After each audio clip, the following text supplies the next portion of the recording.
Well, hello everybody, it's Richard here. It's Sunday the 15th of August 2010 and the weather today has been okay. We've had quite a few breezy bits, wind today and some rain early part maybe, and that hasn't really helped things. So but I thought this afternoon I would actually just update you where I am with the work on the plinth for the Garrard SP25 MK2, which as you know I've been progressing, and show you some of the work that I've been doing there. But before I do that, I just wanted to mention a couple of new YouTubers that have become friends, quite firm friends really, and share with them their channel website. I'll put this on the descriptor that's down there, as people say.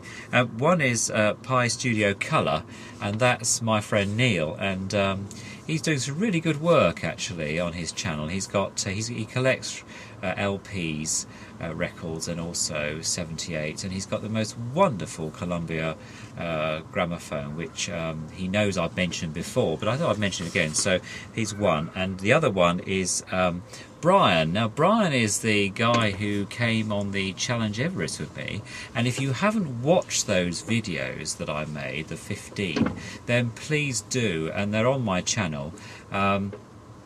3 of those I actually removed because they were blocked in Germany, and I've made the decision that that was the only place they were blocked, and in fact they form a vital part of the whole program, so I've actually put them back. So I'm in the process of putting them back so that you can enjoy all of those. And I know that Kamal, who was our leader, didn't receive his DVD from me, and in Nepal, and so I've advised him to look at the channel so he can see him, because he's on there, and he's just done the Stock Kelsey trip, and Brian has put some of those videos on there as well. So Brian, so anyway, but here they are, here are their channels, and I'll make sure they are actually put at the bottom there for Brian and Neil, and welcome to the world of YouTube and our little community.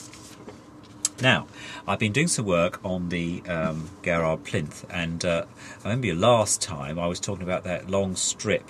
Now, what I've done is these strips, what I'm going to do, I'll take the camera off its perch for you, because I think that's probably the best thing to do. I'm just going to turn the camera around so that, there we go. Now, this is the plinth with those holes. I've actually put a little bit more filler in here, because when you rub it down you have to make it smooth with obviously the surface of the actual box. I mean, it's just basically a box really with a bottom and 4 sides.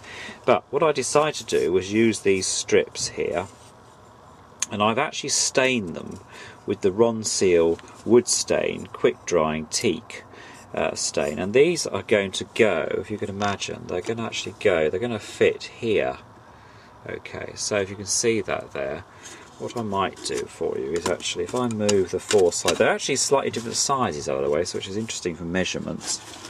So what you do is I'm actually going to put, now you can see here where there's some, where the veneer has started to come off. I've restuck it with some glue, and I'm going to then place a bit around like these over the top. And you can see they match quite well. Obviously I haven't stained the sides yet, but this is what's going to happen. So they go here. In fact, I think that's probably the one that goes on this side, because the length, there we go. And then there's those 2 which will go there, like that. And the last one will go there, like that. That's when it's all nicely. So you can see what will happen. The effect will be that actually you'll have, like that, you'll actually have an edging which actually covers up the edging where the bits are missing. The front, by the way, is this piece here. So the front is going to be here. This will all be polished. So, and all it's going to do is add a few millimeters of height, but when the actual, that's the front end, you can see there, and then the bottom there, when the deck is sitting inside, of course it sits above anyway, because it will sit here, across here, and I mentioned yesterday in my last video, the plinth is under that great big heavy lot of records in that tin box in the main house. So okay. Anyway, I just thought I'd update you how we are, where we're getting so far, and hope to speak to you very soon. Take care.